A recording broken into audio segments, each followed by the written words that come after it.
اللہ پاک نے قرآن پاک کے اندر ارشاد فرمایا قُل لا اسألکم علیہ اجرا الا المودۃ فی القربی، اے محبوب آپ ان سے فرما دیجئے جو میں نے تبلیغ کی ہے اس پر میں تم سے کسی قسم کا کوئی اجر نہیں طلب کرتا، ہاں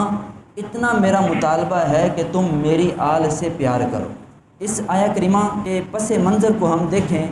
تو نبی دو عالم صلی اللہ علیہ وآلہ وسلم کی زندگی کا ایک ہی مقصد تھا کہ اللہ کے راستے سے بھٹکے ہوئے لوگوں کو اللہ کے راستے پر چلا دینا، اور اس عظیم مقصد کی خاطر نبی دو عالم صلی اللہ علیہ وآلہ وسلم نے کئی آزمائشوں کا سامنا کیا۔ تو لوگوں نے آپ پر الزام لگانا شروع کیا کہ یہ دولت کی خاطر، یہ منصب کی خاطر اتنا کچھ کر رہے ہیں۔ تو حضور صلی اللہ علیہ وآلہ وسلم کا دفاع کرتے ہوئے اللہ نے یہ آیہ کریمہ نازل فرمائی، اور اللہ نے فرمایا ہے محبوب آپ ان کو بتا دیں کہ یہ جتنی میں نے تبلیغ کی ہے اس پر میں یہ دنیا کا کچھ بھی تم سے مال نہیں طلب کرتا،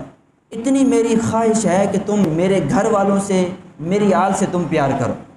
اب یہاں پر سوال یہ پیدا ہوتا ہے کہ حضور کی آل سے پیار کرنا یہ بھی تو ایک دنیاوی کام ہے، کیا نبی دو عالم صلی اللہ علیہ وآلہ وسلم نے جو تبلیغ کی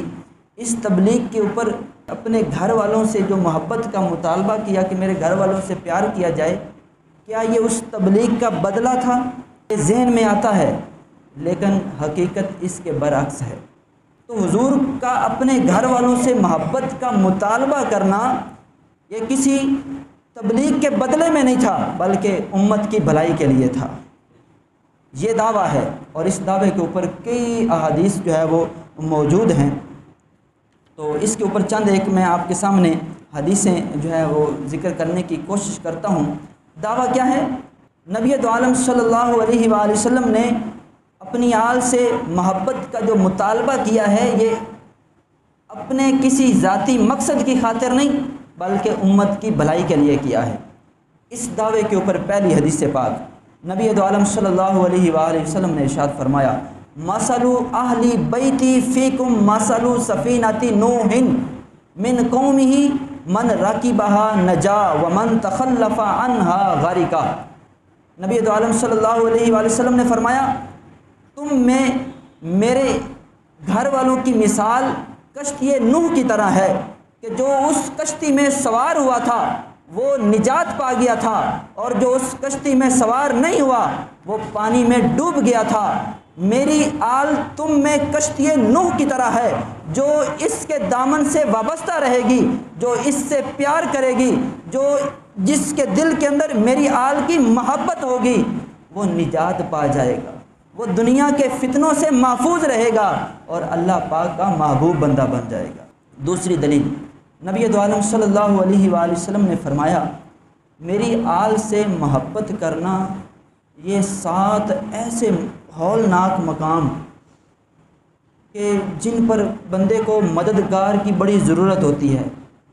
کوئی وہ تلاش کر رہا ہوتا ہے کہ کوئی میرا یہاں پر حامی ہو، کوئی میرا آ کر میری مدد کرے، اس ہولناکی میں میرا دل بہلائے۔ تو حضور نے فرمایا 7 ہولناک مقام ہیں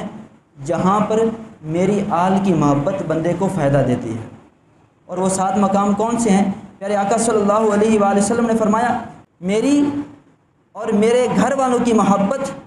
7 مقامات میں بندے کو خصوصی فائدہ دیتی ہے، اور ان میں سے پہلا مقام یہ ہے کہ جب بندے کا وہ آخری وقت آتا ہے، جب وفات کا وقت آتا ہے تو اس وقت اس کو میری اور میرے گھر والوں کی محبت فائدہ دیتی ہے۔ دوسرا مقام حضور نے فرمایا جب اس بندے کو قبر میں رکھ دیا جاتا ہے تو قبر میں یہ اکیلا ہوتا ہے، قبر کی وحشت سے یہ گھبرا رہا ہوتا ہے، قبر کے اندر بھی اس کو میری اور میری آل کی محبت فائدہ دے گی۔ تیسرے مقام پر فرمایا کہ جب بروز قیامت میدان محشر قائم ہوگا، لوگ قبروں سے نکالے جائیں گے، اٹھائے جائیں گے، اس وقت نفسا نفسی کا عالم ہوگا، اس وقت بھی لوگوں کو میری اور میرے گھر والوں کی محبت فائدہ دے گی۔ چوتھے نمبر پر فرمایا کہ پھر اس کے بعد جب بندوں کے ہاتھوں میں نامہ اعمال دیا جائے گا، خوش نصیب ہوں گے کہ جن کے سیدھے ہاتھ میں ان کا نامہ اعمال دیا گیا، اور کچھ ایسے ہوں گے جن کے الٹے ہاتھ میں نامہ اعمال دیا جائے گا۔ اس وقت جب لوگوں کے ہاتھوں میں نامہ اعمال تھمایا جائے گا، اس وقت بھی لوگوں کو میری اور میرے گھر والوں کی محبت فائدہ دے گی۔ 5ویں نمبر پر فرمایا جب اس کے بعد اللہ پاک بندوں سے حساب لے گا، حساب و کتاب شروع ہوگا، تو اس وقت بھی بندوں کو میری اور میرے گھر والوں کی محبت فائدہ دے گی۔ 6 نمبر پر حضور نے فرمایا کہ جب اعمال تولے جائیں گے، نیکیاں نیکی والے پلڑے میں اور گناہ گناہ والے پلڑے میں رکھے جائیں گے، اس وقت بندے کو ایک چھوٹی سے چھوٹی نیکی کی بھی ضرورت ہوگی، اس وقت بندے کو میری اور میرے گھر والوں کی محبت فائدہ دے گی۔ 7ویں نمبر پر فرمایا کہ جب حساب کتاب سب معاملات سے بندہ فارغ ہو جائے گا، اب آخری منزل جنت کی طرف جانا ہے، تو حضور نے فرمایا کہ جب بندہ پل صراط سے گزرے گا، اس وقت بھی بندے کو میری اور میرے گھر والوں کی محبت فائدہ دے گی۔ یہ 2 حدیثیں دعویٰ کیا تھا کہ حضور نے جو اپنے گھر والوں سے محبت کا مطالبہ کیا ہے، یہ اپنے کسی ذاتی مقصد کی وجہ سے نہیں بلکہ امت کی بھلائی کے لیے کیا تھا، کہ جو حضور کے گھر والوں سے پیار کرے گا اللہ پاک ان کو اتنا مقام عطا فرمائے گا۔ سلطنت تیموری گزری ہے، اس کا جو بادشاہ تھا نا تیمور، یہ حضور کے گھر والوں سے بڑی محبت کرتا تھا۔ جب اس کا آخری وقت آیا تو بڑی شدید بیماری میں یہ مبتلا ہو گیا، اور ایک دفعہ بیماری نے اس قدر شدت پکڑی کہ اس کا رنگ سیاہ ہو گیا۔ تھوڑی دیر کے بعد جب اس کو افاقہ ہوا تو لوگوں نے پوچھا کہ آپ پر کیا بیتی، کیا ہوا آپ کے ساتھ کہ آپ کا اچانک رنگ سیاہ ہو گیا؟ تیمور کہتا ہے کہ میں نے عذاب کے فرشتوں کو اپنی طرف آتے ہوئے دیکھا، تو اس وحشت کی وجہ سے میں گھبرا گیا اور میری بے چینی غم اتنا بڑا کہ میرا رنگ سیاہ ہو گیا۔ بس اسی بے چینی اسی غم میں تھا کہ نبی دو عالم صلی اللہ علیہ وآلہ وسلم تشریف لے آئے، اور حضور نے ان عذاب کے فرشتوں کو کہا تیمور کو چھوڑ دو، یہ میری آل سے محبت کرتا ہے۔ تو حضور نے جو اپنی آل سے محبت کا مطالبہ کیا ہے،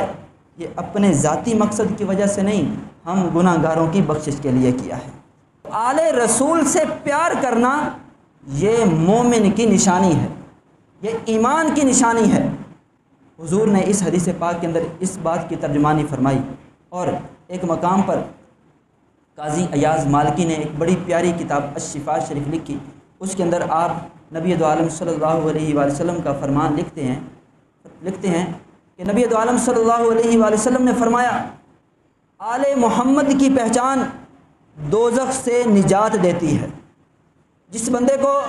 میرے گھر والوں کی پہچان معرفت نصیب ہو جائے، وہ میرے گھر والوں کی معرفت اس کے لیے ذریعہ نجات بنتی ہے، اور میرے گھر والوں سے محبت پل صراط پر آسانی کا ذریعہ بنتی ہے۔ اور پھر فرمایا کہ جو میرے گھر والوں سے نیک سلوک کرے گا، اللہ پاک اس بندے کے گناہ معاف فرما دے گا۔ اور یہ تو حضور کے گھر والوں سے پیار ہے۔ اب جو حضور کے گھر والوں سے پیار نہیں کرتا، جو ان سے دشمنی کرتا ہے، اس کا انجام کیا ہے؟ اس کے اوپر 2 حدیثیں آپ کے سامنے رکھنا چاہوں گا۔ حضور نے فرمایا اگر کوئی شخص کعبہ شریف اور مقام ابراہیم کے درمیان نمازیں پڑھے، وہیں رہ کر روزے رکھے، اور پھر وہ میرے گھر والوں سے دشمنی کرے